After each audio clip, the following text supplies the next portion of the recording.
Kokou no Hito. Esse é um mangá que eu comecei a ler sem expectativa nenhuma sobre ele. O que me chamou a atenção nele de começo foi simplesmente a beleza dele. Ele tem uma arte lindíssima, as páginas desse mangá são magníficas, um mangá de alpinismo, eu realmente não esperava muita coisa dele, mas eu fui surpreendida muito mais que positivamente.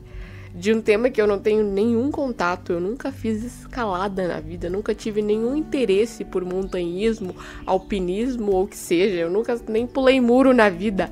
Mas, por incrível que pareça, o mangá ele vai muito além disso e ele te toca muito mais que profundamente. Ah lá ele, pô.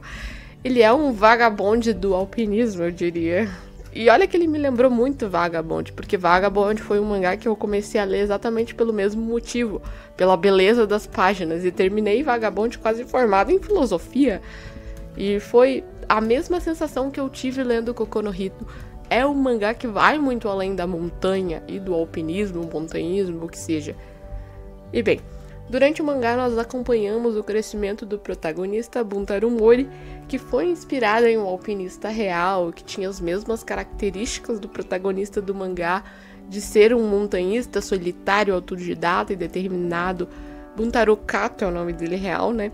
Que se tornou uma lenda do montanhismo japonês. O Mori é um protagonista complexo. No começo da história ele tem um silêncio, uma introspecção que pode até irritar alguns. Mas com o passar do mangá você vai compreendendo quem é o Mori, quais são os sentimentos dele, como para ele o ato de se expressar é muito difícil, a solidão se torna um caminho mais simples para alguém como ele que tá perdidinho na vida.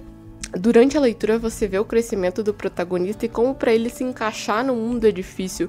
É muito lindo acompanhar esse processo de autoconhecimento e eu vou resumir agora um pedacinho da história, só o começo dela, antes do time skip, porque tem um time skip de 2 anos na história. E bem, depois de alguns problemas na última escola, o Mori ele é transferido e acompanhamos ele em sua nova escola. Ele já começa bem, já começa matando aula no primeiro dia e vai pro terraço. E um colega chamado Miyamoto aparece e desafia ele do absoluto nada a escalar a escola. Sem nenhum equipamento, o Mori, ele não tem muito amor à vida nesse começo e ele aceita esse desafio e consegue escalar a escola, por incrível que pareça. E durante a escalada ele se sente completamente vivo como nunca havia se sentido antes, como se ele tivesse nascido para fazer aquilo. A adrenalina viciou ele completamente.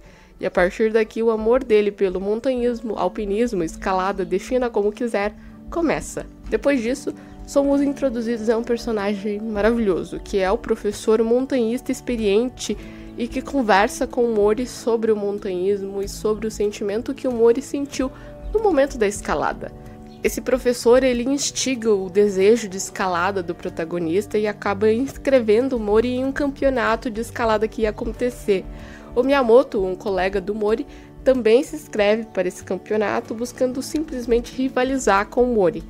O Mori acaba indo bem, até bem longe na escalada, mesmo sendo um iniciante, mas ele é desclassificado por infringir uma regra e colocar a vida dele em risco, como de costume nessa primeira parte, tá? O seu colega Miyamoto acaba completando a escalada e vencendo o campeonato. Depois disso, um clube de alpinismo é criado na escola, com o professor montanhista sendo o mentor deles. Nesse momento você acha que a história vai girar em torno desse clube. Pelo menos eu me iludi muito achando isso. Muito pelo fato do Mori estar interagindo com os colegas de forma mais natural, querendo aprender com os colegas mais experientes em escalada e deixando um pouco aquela solidão que ele tinha no começo. Mas isso muda fatalmente até o clube ir a uma fatídica viagem, onde eles irão para uma escalada em uma montanha de verdade. Eles chegam na montanha, começam a explorar a montanha e a gerente do clube acaba sofrendo um acidente e acaba caindo e ficando na beira de uma pedra desmaiada. Os outros tentam procurar por ela, mas quem realmente visualiza onde ela está é o Mori. E sem tempo para chamar os outros, o Mori decide escalar a montanha sem equipamentos. Porém, não esperavam eles que haviam 2 jornalistas carniceiros safados desgraçados tirando foto das montanhas e que avistaram a cena do Mori escalando sem equipamentos para salvar sua colega. E esses 2 safados sem moral fizeram uma matéria super sensacionalista sobre isso. Com isso, eles destruíram o clube de alpinismo da escola.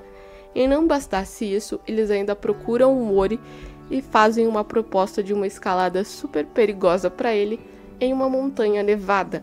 Sem se importar com a integridade dele, o Mori ele fica tentado por essa proposta e acaba aceitando. E chegando na montanha nevada, ele vai explorar ela, mas logo começa uma nevasca. E o Mori, que está sem nenhum equipamento apropriado para neve, acaba se perdendo. Os jornalistas cuzões chegam na pousada e são alertados sobre o Mori ter se perdido no meio da nevasca. Mas eles ficam com medo de ligar para a polícia porque aquilo é culpa deles. Então um deles, que é um antigo amigo do professor alpinista no Mori lá, liga para o professor e chama ele para ajudar.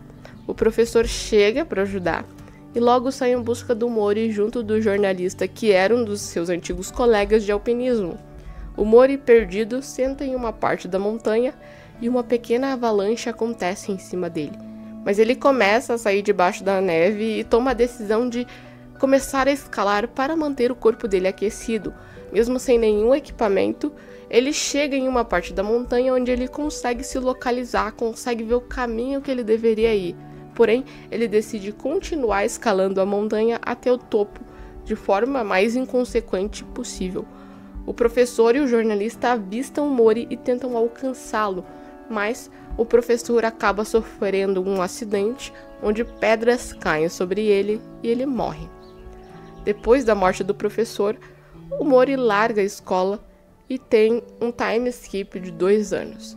Depois disso é que o Mori começa a ganhar novas camadas e se desenvolver de forma mais plena. Eu digo que a história se transforma em um primor depois desse time skip, tá? Essa é uma história que com certeza vai muito além de alpinismo. É uma história sobre a vida, sobre a nossa busca incessante em entender sobre a solitude e a solidão que há dentro de nós. No mundo onde a gente se sente completamente desconectado do resto do planeta. Porém, dentro de nós reside algo que deseja nos conectar com a existência e que nos faz buscar intensamente por um sentido na vida. As montanhas podem sim ser vistas como uma metáfora do próprio Mori pela busca do sentido da própria vida, a busca do autoconhecimento e a superação dele. A solidão silenciosa do Mori não era ele se escondendo do mundo, era apenas o Mori buscando a si mesmo dentro de si. E essa busca é uma busca completamente solitária e silenciosa mesmo. É uma história melancólica, repleta de filosofia, as mortes na trajetória, a culpa, o sentimento de insuficiência, tudo isso complementa ela de maneira tocante. É um mangá belíssimo. No começo eu não esperava que ele ia ser repleto de metáforas humanas e que o Mori se tornaria alguém tão subjetivo e cativante como protagonista. Nós acompanhamos a sua trajetória pela busca de si próprio, e eu acho que eu me irritei com ele no começo da história por me ver nele. Quando eu era mais nova, onde a gente não sabe se expressar quando é mais novo, sentia o silêncio como confortável naquela época. Querendo ou não, a gente não nasce sabendo se expressar. Nós aprendemos a nos expressar durante a nossa trajetória de vida, buscando o nosso sentido de vida. E é muito interessante acompanhar a trajetória do Mori em busca do próprio lugar no mundo. A história ela merece uma leitura calma e tranquila. O final eu li em um dia de chuva super bucólico que deu um tom super a mais pro final dessa história. É uma história repleta de poesia e niilismo e coisas tristes e melancólicas, mas ela vai te trazer uma coisa muito gostosa, um quentinho no coração muito bom, sabe?